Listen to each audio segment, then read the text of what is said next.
Let's carry on, anyway. Oh, we're back recording? Yeah, I think so. Did we stop? What do you want now? Yeah, we're back on now, Yeah. we're on now, yeah. You didn't stop? I stopped, but I shouldn't have. I don't know. We lost See, some. pitch the shouldn't he? What was it saying?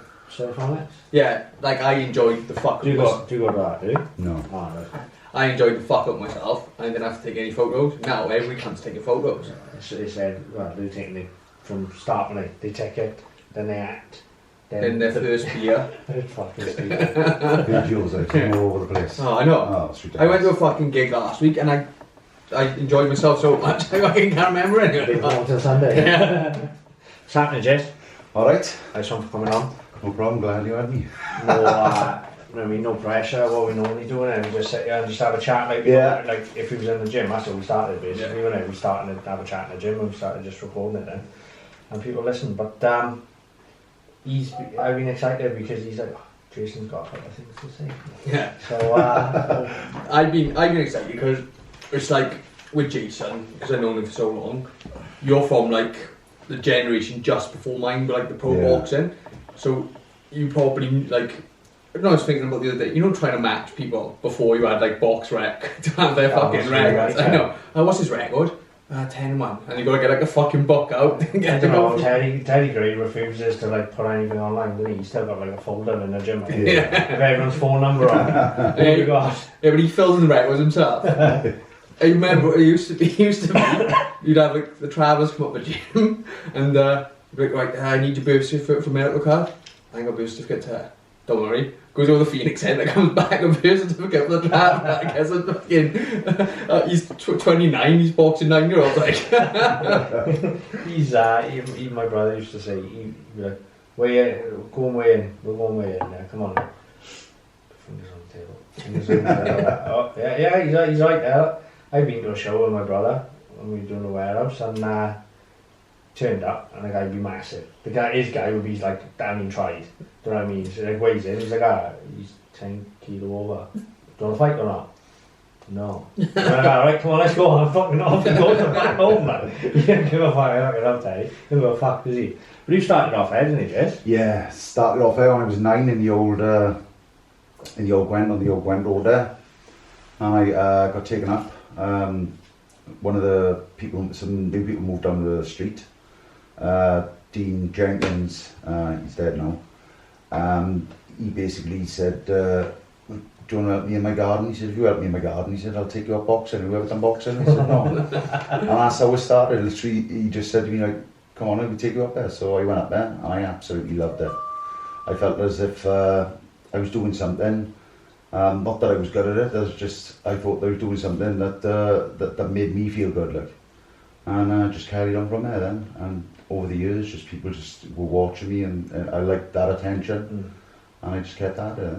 My brother said that was, what did he say? It was you and, what was the other, the older, not, I don't think he was pro then, but the older guys, like, my brother go, yeah, that'll be our learning curve. In you go, to Jason and, who was it? Oh, Ross, I think. No. Jason, you and somebody. Was it one of the Driscolls? I can't remember what the fuck he said. I'll text him in a minute now. He won the Owens, was it? No, I wasn't one of the Owens. No, he's older than that, most of them, isn't he? And, yeah, I was Paul. No, he's probably, how old's your brother? 42. He's not, is he? Fuck, yeah.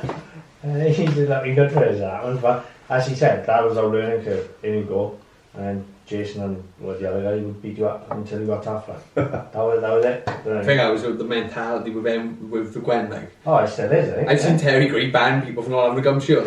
Sparring, no gum shield, don't come back for 2 weeks. I can jump off the gym, like. It's proper, it's the oldest. I think the only old school boxing gym left in Swansea now. Yeah. The originals, like, because he's just. Joe Bender done this and this. Oh fuck, it is. It's still the one share. I'll take that back. Yeah, he is old school as fucking, so isn't that, isn't he? But he's like, Teddy's like the oldest old school guy you've ever met. He's just nothing's changed over there. Like I said, he won't adapt to technology or nothing. He don't want to move at all. He's stuck in his ways, and I said to him, he'll always be the same. He'll never do it now the way he's always done it. But it's worked. Is that like you see my brother? He's driving down the road. Oh. you're fighting in a bit, I'll come and pick you up. I was like, oh, alright, yeah, so he's matching. That's now. Yeah, I told him, drove up next, I'm going to pick you up in an hour, I'm going to get a kick. Alright, yeah, no worries. And he'd be fighting on the Commander Club 2 hours later or whatever, but it wasn't happening like that these days, but Terry he's outstanding, he's quality. But yeah, you've stayed with the Gwent from... Yeah, well, most of my career was with the Gwent. Like I said, starting when I was 9, and I had about 120 amateur boats. You know, 120, 130, something like that. And it was a long time. When I turned 17, I boxed senior. I had 22 senior bouts, which for a 17-year-old is a lot. I won as Welsh senior. That was a big thing for me as well. I found I got a lot of attention from that. And then things went a little bit downhill, and I got to let things get to me a little bit, and I went off the rails a bit, and I came back and I broke my jaw in a fight which wasn't very pleasant at all. So that depressed me for about a year. After that then... All still as an amateur, isn't it? Yeah. And as soon as I reached, I think it was 22 then, I thought it was time. I thought it was well past time, to be honest with you. I turned pro then, and then I started my professional career. Stayed with the Gwent again, and just boxed through. Terry got his pro licence then? Yeah, Or didn't it matter back, they weren't so fussy back then? No, he did have his pro licence. Him and Paddy applied for it. Paddy done most of the work with me, in all fairness. Man, he was good as gold. You know, he took me on the pads, and he came up to Bristol with me, and on a number of occasions, and he had some laughs, mate. I remember, I used to go to Gwent, older than my brother. I must have been 6 maybe, 7. He'd take me up with it. Yeah. I remember Paddy from men. He's been out, but both of them. How long have he been out? 50 years, something like that, is it? Fucking hell. Terry been doing it 50 years. Terry's old man done it before him, didn't he? Yeah. Alf Gray. So Terry's probably been there since he was a fucking kid, like. He was half decent boxer as well, wasn't he? Yeah. I'm sure he went out. Didn't he go to the Commonwealth or something? I'm not too sure. I don't think he went with the Commonwealth. He didn't go pro, or did he? He just boxed as amateur, but he had a tidy record. I'm not too sure what his record was. Yeah, my brother was saying, but he's like, I don't think people appreciate him as much as they should right now. Like. Yeah. I think people don't appreciate him, because I think, unless you know him, people don't like him. Oh, you could easily take him the wrong way. You've never met him before. Like, well, fuck out, he don't give a fuck. Fuck out of gym, I don't give a fuck. He had some trips over the years and telling some of the things he used to do, and every time we go away, he'd be like, how long, Ted? Won't be long, but there now. All the time, like, 3-4 hours. Like. It's mad to think, like, I know you got the gym now, like, but he's done it for so long. Like, well, my brother done it for, I don't know, 4 or 5 years. I've done it for 3 with him, maybe 4.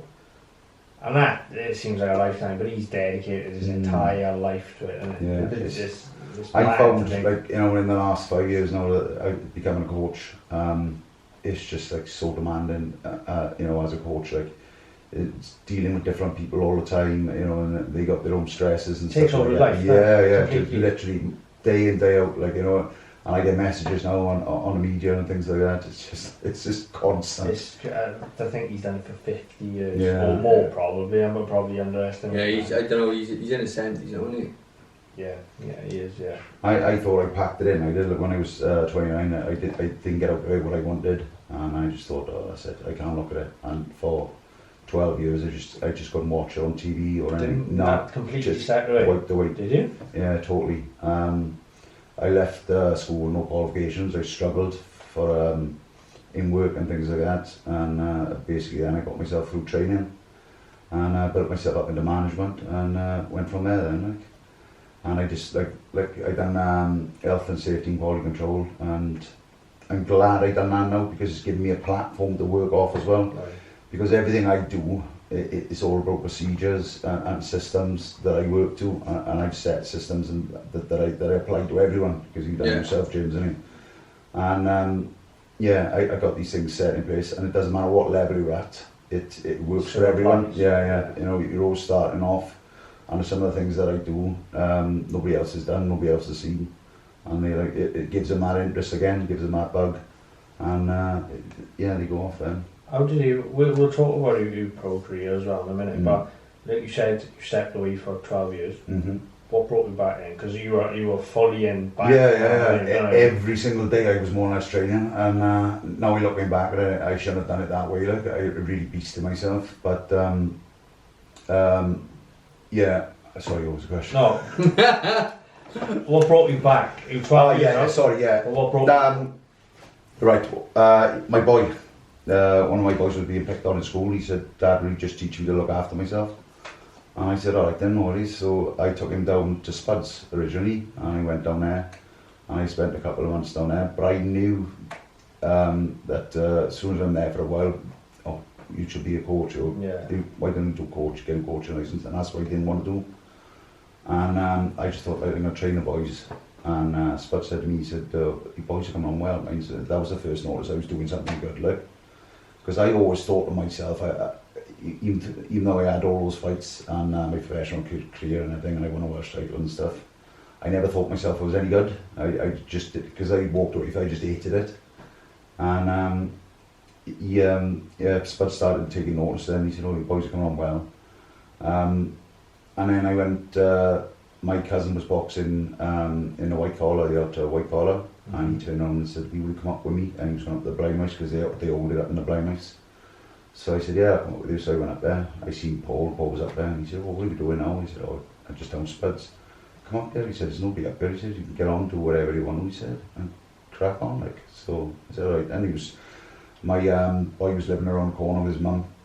We'd not long split up. And I thought, it's easier just back and forth there, and we work and things like. So that's what we did. We went down there, started off down there then, and I started training the boys. My three boys, they liked what I was doing as well. And then this girl came up, he's 16-year-old, she went, snorted, "I'm mush."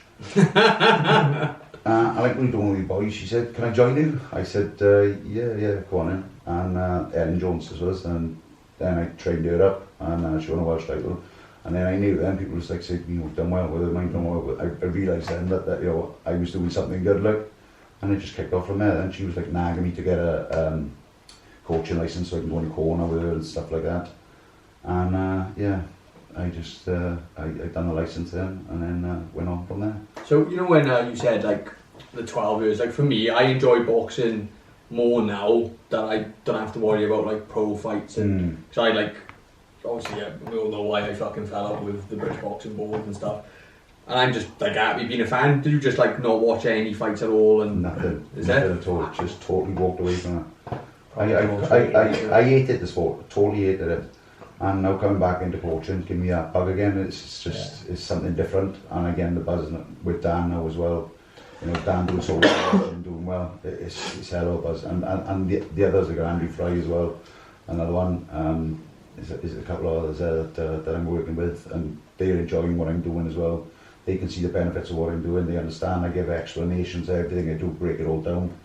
And it just takes off from there. It's brilliant. For people who are listening and don't know that you are Dan Lerwell's coach, his main trainer. So obviously we know the British Boxing Board don't like bare knuckle, otherwise you'd be still boxing.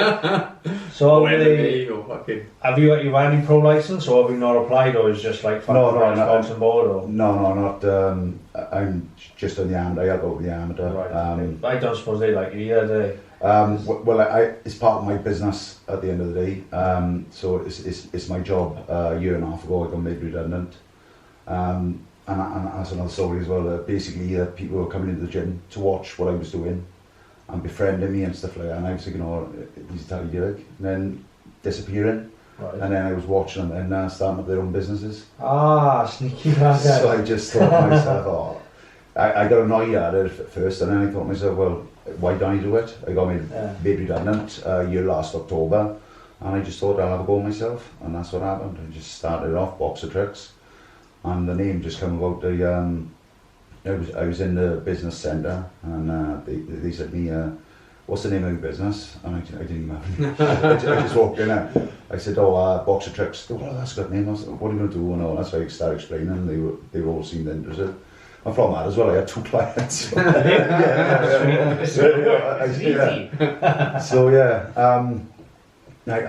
started the business off then as well. And that's how I come about giving Dan a ring. I spoke with, well, on Facebook.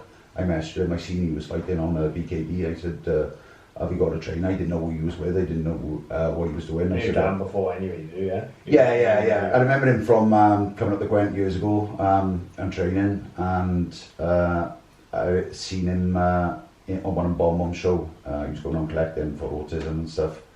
So yeah, I had a chat with him then. But like I said, I seen him fight. Then I was starting the business, and I said to him, well, look, do you want to come down and have a session? Just give me your thoughts on it. You know, I just started up. I just thought to myself, well, you know, if Emmy's going to know anything, it's Emmy's been on a bit, like. Yeah. So we'll see what he thought.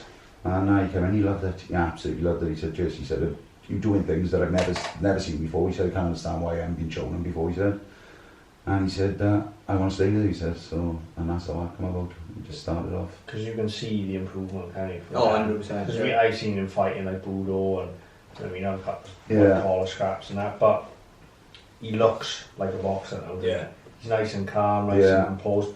And you see, I've said before, but you seem to have adapted like traditional pro boxing. I had a lot of them going, right, it's bare knuckle, we can do this, we can't do that, you know what I mean? Yeah. Like you can't protect yourself with the gloves. So you seem to have adapted it really. I've said to him before, like, Jason's got a game plan for bare knuckle. That's what it looks like, and Daniel looks like he's training specifically. Dan says after every fight, he says that he said, I'm watching all videos of any of my fighters. He said, I leave that down to my coach, and that's what I do. I'll study the person he's fighting, and I'll break them down. Basically, I'm looking at them as if I'm boxing them, and then we go back to the gym and then we work on all those things and that I can see the openings on and things, and we just work on that, and obviously then fight night comes. Yeah, jobs done. You can see the improvement on him from when he first started. You know what I mean? Even like from his first fight. Now he's had 3 fights with you altogether. Yeah. From the first fight was in Liverpool, wasn't it, against Radford. Peter Radford, yeah. And it's the difference from him. I watched it again the other day because there was another video going around of was it the 3 most brutal knockouts ever? Yeah. And Dan was 2 of them. Oh, was it? He was the 1 and 2, I think he was, and some other guy was number 3. But yeah, even from the first fight, because he got caught by Radford, and he just big bombs in and and this is one of the things that I got to try and control with Dan. He got, you know, even though he don't show it, like he got a temper and you can feel it. No, you're in the ring with him. He's just. But you can see that from then. He's been reined in and he's controlled and he's thinking what he's doing. You can see a massive difference in Radford. If we were up by the back curtain, he was fuck knows where, God knows. And the shot Radford hit him with, I was like hands on head, like, fuck, you would hear it throughout the whole arena, over everyone, whack. And then Dan just like, fuck, what the, and then he went down like a tree, didn't he? Radford. I can remember we were standing at the back curtain, weren't we? And there was 3 of Jimmy Sweeney's mates in front of us. And they caught me, he was there. Yeah, and they were like, oh, this fucking Radford's a tough boy. And I'd had a few, obviously. I leaned over, I went, Dan to my left hook, sleep. And they went, they turned like that, and they went, oh, and Dan to my left hook, sleep. Looked up, and knocks him out left hook. They turned on to me like that. I was it's something we worked on as well. Like, we knew Radford would come in with a jab, and same with CJ Mills. We knew that he was going to come in with a jab. Well, we stayed on the outside with his foot, and then as soon as he threw that jab, just to hit him with the right hand, and then the left hook after it. And he worked the treat, we just practice it, and it's the same thing with every fight that we go in with. We look into those openings and we just repeat it until we get it right, and becomes second nature. And after Dan fought CJ Mills, he turned on and he said, I was doing stuff in there I didn't know I was doing, like. Big thing, it was a clip on when he was fighting CJ Mills, and when he was catching, parried it, and he came back with a left hook and right hand and then dropped him, and the treat he did. Yeah, I'm a big believer in drilling. More than ever. Constant, It might be boring. You know what I mean? Like when you take people in a gym, you want to have fun and you know what I mean? Enjoy it. But sometimes you just got to go. It's going to be boring, but this is one of the things with Dan. Or he likes his breaks. So when he I'm got nothing to train for, he got no motivation at all, and he sort of then he goes back into his old ways, and then constantly, and we've got to go back from the start and drill. But working with him, mind is unbelievable. He's so technically, people don't realise as well how good he is technically. as a boxer. Yeah, and he comes out with all these suggestions and things like that, and I just love it. I love working with him because, like I said, he's so clever in that way as well. But people don't realise he's one of those. You don't look at him and go, wow, what an athletic body on him, but he's a genuine athlete. In judo, he's done it from a young. He's one of them that's done it from a young age, so it's natural. So he can pick up things slightly easier than you would if you start. He will give 100% everything he does, and like when he first walked in with the gym with me on that first day, and I just thought to myself, oh my god, I was just chuffed. He liked the session, but I just thought to myself, I got to win a bit, and I just said, I said to him on that day, you would be world champion in this. And well, we got a world title shot now in January. It could be January or November. Nothing's been confirmed yet. But he's got that one punch, go to sleep, fucking proper go to sleep. As soon as I grab a pillow, immense power. I said to him all the time, is the only person that I ever met with any sort of power like that. Don't get me wrong, John can it, mine as well. Is my brother Dan, and he reminds me of my brother Dan because he's just like one of them. He'll take a punch and he'll just walk through you, and then once he hits you, he's got the perfect combination. He's got a hell of a chin, and he can put you to sleep with anything. You don't even have to hit you hard. He's just a naturally heavy hand, isn't he? We on the first 2 fights, that's all we concentrated on his left hand. I didn't even throw. He didn't even throw his right hand, so I didn't even really feel the power in his right hand. And like somebody was Mills, and when I watched Mills, I thought he was going to hit him with the right hand. Now he's got to hit him with the right hand. And so I started again to throw him on the pads, and I'm not kidding. I thought his left hook was solid because he called him left hook Harry, didn't he? Yeah. But his right hand, honest God, I never felt nothing like it. Literally could feel it down my arm. I take the pads, and I'm on the pads all the time. Yeah. And I take shots off a lot of people. I've been on with John and stuff, but when Dan hits it, sickly. What do you make of BKB? Because when I corner him, I like a good knockout or a good scrap, watching it as much as the next guy. But I come away, I was like, oh, that's fucking brutal. What do you think this is fucking great? Or do you I like the buzz of it because it's like a fight. It's just like a fight, but it's a boxing fight, you know. And the technical side of it, the boxing side of it is everything the same. So as with gloves on, yeah, true. You know. So when he was saying, the certain adaptations, you do make certain adaptations to certain things, with blocks and stuff like that. But everything else is basically the same. The way you punch in the person and stuff, you've got to make sure you punch them square on, because if you're not, you're going to be damaging your hands and stuff. And touch wood, Dan, no problems like that at all. These are things that, again, like with the drills we do, we're drilling them in constantly. And I'll incorporate that from the start to the finish of the session as well. So it'll be on circuits and everything. So you don't even realise he's doing it, but they're in there. So when he is punching in, it's just flat on straight. Yeah, he's like, he got that. How do you rate his chances? Who's the guy he's fighting for the world title? Rob Boardman. He fought in the last one, did he? Yeah, he won the title on that. He fought a prize fight for the title, No, he won the world title. World title, on the last one.